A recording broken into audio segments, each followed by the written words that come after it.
डरना होगा तो फिर आपको लग पता जाएगा। डरना होगा, डरना होगा, जीना होगा, जीना होगा, डरना होगा।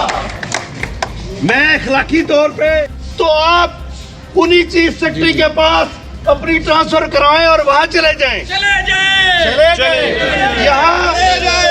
यहाँ गुजरात की गयूर अवाम, गुजरात की सिविल सोसाइटी, गुजरात के डॉक्टर्स इस बेईमाना कत्ल, इस दहशतगर्दाना वाक़ये के ऊपर सरापा एहतजाज हैं और आपको अपनी जूम मीटिंग से ज्यादा किसी में इंटरेस्ट नहीं है, बेचैन है।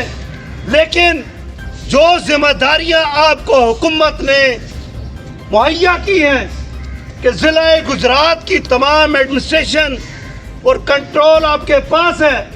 जिस तरह आप अस्पतालों का दौरा करते हैं, जिस तरह आप दूसरी जगह का दौरा करते हैं और फीते काटते हैं, शहीदों के घरों में जाके फातिहा कहने से आपका कद छोटा होता है। आज गुजरात के चंद सीनियर डॉक्टर साहबान टोकन ले यहाँ पे मौजूद खड़े हैं अपना प्रोटेस्ट रिकॉर्ड करवाने के लिए।